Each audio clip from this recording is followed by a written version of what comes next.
Greetings fellow gorehounds and welcome back to another Blood Splattered vlog. Alrighty then, so this week I'm going to talk about Stakeland 2, aka Stakelander, the surprise sequel to the 2010 cult hit Stakeland. And I do mean surprise sequel. Most people didn't even know it was happening until they announced it like right before it was gonna be released. So they filmed this shit under the radar and no one knew about it. That's pretty crazy. And personally, I fucking love the original Stakeland. It is basically Lone Wolf and Cub with vampires, or The Road meets I Am Legend. But despite all of its obvious influences, I found myself super emotionally invested in everything that was happening in the movie and the characters involved. And even though it was using tropes that we've seen in many movies, from zombie movies to Mad Max movies, the directions in which the story went still surprised me. Just when I thought the movie was going to do this predictable thing, it did this rather unpredictable thing. That's not to say everything was unpredictable, but enough of it was that I was kept invested. And it also helped that the acting in that movie was fucking phenomenal all around. From the kid playing the little boy, to the guy playing Mr., to Daniel Harris, everyone was bringing their A-game in the movie. So naturally, when I found out that they released a sequel under the radar, I was like, holy shit, I gotta see this. But then I found out that they didn't just release it under the radar, they also released it as a sci-fi original movie. And even though the little kid in me still loves those shitty sci-fi original movies, it did feel like a huge step down to go from Stakeland to Stakeland 2, the sci-fi original movie edition. So because of that, I went into this movie with my expectations extremely fucking low for really good reasons. And I'm guessing after all that buildup, a lot of you out there are now wondering, what's the verdict? How did I feel about Stakeland 2 given how much I loved Stakeland 1? And to be completely honest, I did enjoy it, though it was absolutely a step down from the original film. It lacks the style of the original film and feels a little too clean given how dirty and gritty the original movie was. It's way more predictable, and you're probably going to be 2 steps ahead of just about every scene throughout the entire running time. And some of the performances of some of the background characters leave something to be desired. Not all of them, mind you, some of them were fantastic, but enough of them were bad enough to where it definitely dragged the movie down just a tidbit. That all being said, however, I did like the expansion of the story, and the 2 main actors returned for their roles in this film, and they continue their evolution from the first film. And while some of the writing around this could be improved, the performances of the actors is enough to carry you throughout the film. You still care about them, and you still cry when they cry, and ultimately that's what matters the most. And there are also some additional characters that were added in this movie that weren't in the original movie that are all pretty cool themselves. In particular, there is one gay couple that I fucking love throughout the entirety of this film. As well as this really awesome feral girl who's not a vampire, but is just a girl who was raised by herself in the wilderness, so she's like a beast. That character is pretty cool, though I kinda wish they had spent more time developing her. Because even though I liked that character and I liked her relationship to the main characters, I did feel like they only spent like 2 scenes really telling us anything about her. And given that she's pretty essential to a pivotal plot point at the very end of the film, yeah, you probably shouldn't have skipped out on her development. This movie picks up 10 years after the original Stakeland, where a horrific tragedy takes place that causes the main character from Stakeland to go off looking for the other main character. Basically wanting to reunite with him so that he can get his vengeance upon the person that caused this tragedy. And if the original Stakeland was essentially Lone Wolf and Cub meets I Am Legend, then this one is essentially the first 3 Mad Max movies crossed with I Am Legend. And I'm not just saying I Am Legend because, oh, it's a post-apocalyptic story with vampires, clearly I Am Legend. They actually put some really obvious homages to I Am Legend in both of these movies. For example, in Stakeland 2, when one character is looking for the other character, he talks about the other character in the voiceover and says that he's the last living hunter and that he is considered legend. Legend to the vampires and the vampire cults because he's the thing they fear, and legend to the humans because he's the last bastion of hope that humanity has. So basically, he's the main character of I Am Legend. Except unlike I Am Legend, at least the original I Am Legend, he is not the last man on Earth. But that is neither here nor there, and I'm getting a bit sidetracked. But yeah, I guess I would say if the original Stakeland was a 9 or 10 out of 10, then this movie would probably be closer to a 7 out of 10. It continues the evolution of the characters, and the acting is still strong enough that you still care about the characters and their evolution, but like I said, it's extremely predictable, and it lacks style, and visually it looks like a TV movie. In fact, it kind of feels like a pilot of a Stakeland TV show, which, if that's what it was, I would watch the shit out of it because I like the characters, but this is not a pilot, it's supposed to be a sequel to the first movie. But with all that said, I still had fun. This is still a pretty exciting action movie, despite its predictability, and even though it doesn't reach the height of cerebral meditation that the original movie does, it's still pretty enjoyable in its own right. Anyway, my fellow gorehounds, if you would like to watch this movie for yourself, it is currently available on Netflix streaming in America. But if you don't happen to have Netflix and still want to watch it, I will include an Amazon affiliate link in the description below, so be sure to click that. And with all that said, my fellow gorehounds, let us move on to the spoilers.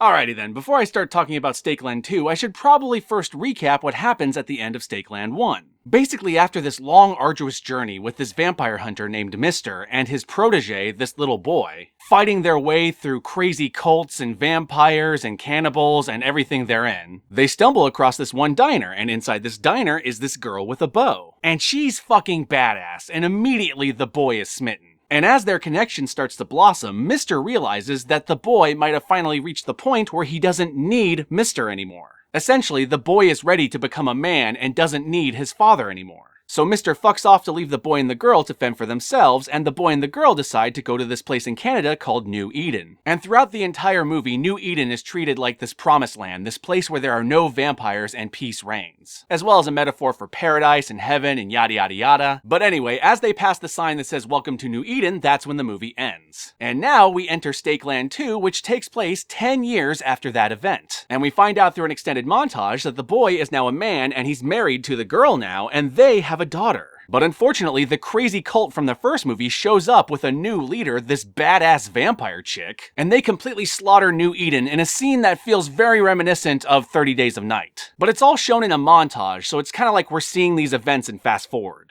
And unfortunately, one of the things this montage reveals is that this crazy vampire chick totally kills the main character's wife and daughter. Stabs them right through the fucking heart with the very arrow he tries to use to kill her. Which is a total dick move and definitely gets you excited to see those two confront one another as the movie goes on. Unfortunately, what I don't like about this sequence is I kinda hate the montage structure they use to show it. Because we're speeding through these events, we really don't get a grasp on who his wife has become as a person, who his daughter is as a person, and who he is as a husband. We only really get one interaction between him and his daughter, and it's really not enough to make you care. At least it wasn't enough to make me care, and as a result, I probably should have been like near tears here, but instead I just kind of felt a little sad, so it's more sympathy than it is empathy. And the only reason why I felt that is because the actor does a good job breaking down when his wife dies. And the other thing I don't like about this montage is that interspersed between these flashbacks are flash forwards of him sitting with Mr. They're basically sitting by this campfire staring at one another, and Mr. keeps telling him that he has to put his memories behind him. And the reason why I would say this is both a flash forward and a flashback is because the events of his wife dying are before the movie takes place, whereas the scene with them sitting by the fire doesn't happen until way later in the movie. In fact, for the first 20 minutes of the movie, he's searching to find where Mr. is. And no pun intended, but it kind of ruins the mystery to show that Mr. lives. But that's just me, it might not bother other viewers, but it did make like the first 20 minutes feel like a chore to get through. So anyway, we get this brief scene where the main character fights off these two cannibals, which is basically there to show how far he's come since the first movie. And in a way, one of the things I do like is that it shows that he's essentially become the way Mr. was at the beginning of the first movie. And a little side note from these opening sequences that kind of shows what I mean when I say this movie feels a little too clean compared to the original movie. In the original movie, everything took place in the mountains or in this forest, so it always felt like there was this dense texture on every shot. And everything was old and grimy and just gross. In this movie, however, instead of shooting in the mountains, they decided to shoot in these fields. Essentially in farm country. Now the problem with this is, while the original movie felt very dense, compact, and overgrown, and gross, and grimy, and gritty, this movie feels gritty light and very open and kinda empty. And to a certain extent, this works in the beginning of the movie when the main character's alone and he's supposed to feel alone. But there's so many little things they do on top of the location change that just makes this movie feel way too clean.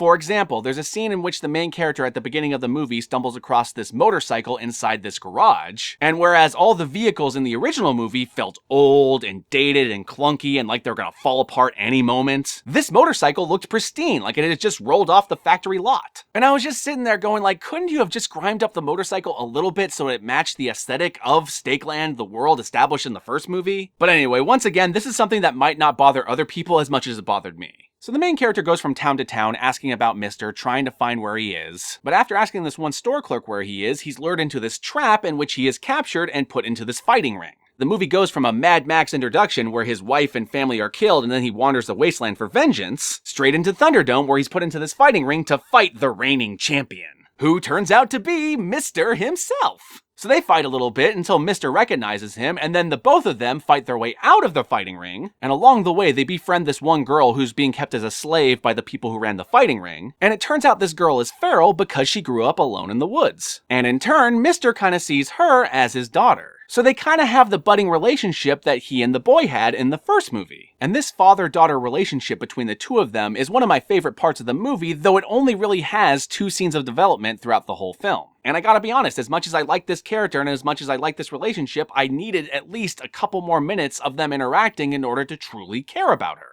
I care by proxy because I spent a lot of time with Mr. himself, but that's really not enough to care about her. But anyway, the main character tells Mr. about what happened to his wife, but Mr. really doesn't want him to become like Mr. himself. Essentially, one of the reasons he left in the first movie is that he wanted him to have the happy life that he couldn't have, and not turn into the cold, bloodthirsty, vampire-hunting monster that he is. But unfortunately, none of his protests stick because the crazy cult attacks, and they're forced to go on the run. Well, he's captured, but then he fights his way out of capture, and they're reunited. And then they run into one of my favorite characters in the whole movie, this big fat guy that runs this giant compound in the middle of this field. It's all fenced off with barbed wire and a bunch of armed guards and even a UV cannon. Well, I say UV cannon, but it's really just a spotlight with UV rays. But it turns vampires into fucking toast, and it was fucking awesome. So anyway, they run into that guy, who turns out to be an old friend of Mr. from back in the day before his family died. Which, yeah, spoilers, if you didn't get it from the first movie, Mr. also lost his family, which is also why he took the boy under his wing, because he wanted to raise the kid that he never got to raise. But anyway, they go back to the compound and nurse Mr.'s wounds. And then we're introduced to my second favorite character in the movie, the doctor of the compound,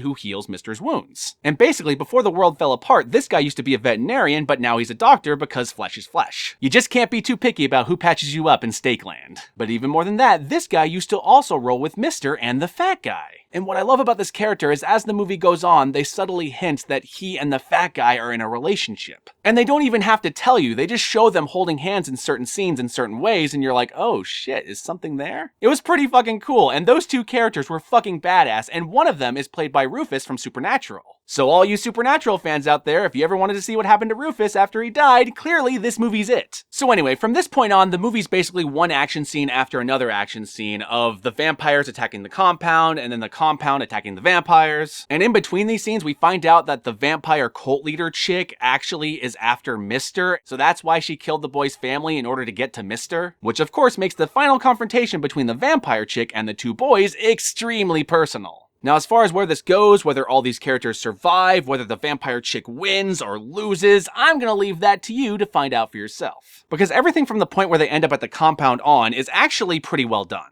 Though with all that being said, this movie's extremely predictable, so you can probably guess how the movie ends from there on. But there is one more scene I want to talk about. There is this one scene at the end of the movie between the feral chick and Mr. that was actually really good. Basically, there's a point in the movie in which the feral chick just flat out beats a vampire with her bare hands, but ends up getting turned into a vampire in the process. And while she does retain some of her own consciousness in the beginning, and she even saves Mr. from another vampire, eventually Mr. has no choice but to kill another child. And while I do feel like this relationship could have been developed a whole lot more so that I cared a little bit more about the feral girl side of this equation, Mr. side of this scene completely works and hits you on every emotional level. Anyway, my fellow gorehounds, as per usual, be sure to like, comment, subscribe, and don't forget to ring that notification bell so that you're notified of my videos immediately upon their upload. And as I always say, peace out, my fellow gorehounds, and I'll catch y'all later. Brought to you in part by a generous donation by the Center for Unease Control.